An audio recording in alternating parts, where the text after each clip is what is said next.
का कमाल। बहुत समय पहले की बात है। सिंधु नदी के किनारे एक वन था। उस वन में एक राक्षसी रहती थी। राक्षसी बड़ी भयानक थी। उसके बड़े बड़े पंजे और नुकीले दांत थे। मस्तक पर दो डरावने सींग भी थे।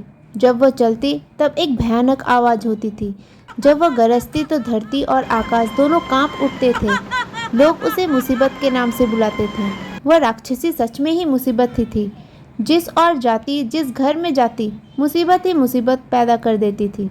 पर उसमें एक विशेष गुण था। जब लोग उससे डरते तो उसका बल बहुत बढ़ जाता था और न डरने पर उसका बल घट जाता था। मुसीबत को जब भूख सताती तब वह पास के नगरवासियों के घरों में घुस जाती और चावल की बोरियां उठाकर ले जाती।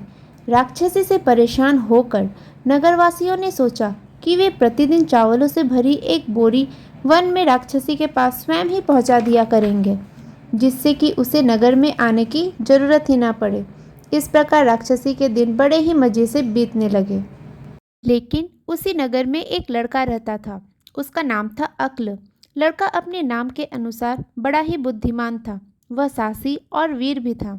लोगों को प्रतिदिन जंगल में चावलों की बोरियां पहुंचाते हुए देख उसे बड़ा ही आश्चर्य होता था, क्योंकि अक्ल मुसीबत राक्षसी को नहीं जानता था। उसके बहुत पूछने पर नगरवासियों ने बताया कि जंगल में मुसीबत नाम की एक राक्षसी रहती है। वे उसी को प्रसन्न रखने के लिए चावल जंगल में ले जाते हैं। अक्ल ने मन ही मन निश्चय किया कि वह सबको समझाएगा कि वह राक्षसी से न डरे और उसके पास चावल की बोरियां न भेजे। अक्ल के समझाने पर उसकी बातों का नगरवासियों पर सकारात्मक प्रभाव पड़ा और उन्होंने मुसीबत के पास चावल की बोरियां भेजना बंद कर दिया। मुसीबत राक्षसी ने एक दिन देखा, 2 दिन देखा। जब तीसरे दिन भी उसके पास चावल नहीं आया तो वह क्रोधित होकर नगर की ओर दौड़ी। उसे आता देख नगरवासियों के प्राण सूख गए। सारे नगर में भगदड़ मच गई। लोग अक्ल को बुरा भला कहने लगे। मुसीबत चारों ओर उत्पात मचाती हुई अक्ल के घर के अंदर पहुंची। वह घर में घुसते ही आधा मन चावल चबा गई और आधा मटका पानी भी पी गई। अक्ल निडर होकर खड़ा खड़ा मुस्कुरा रहा था। उसके साहस और निडरता को देखकर मुसीबत का बल कम होने लगा।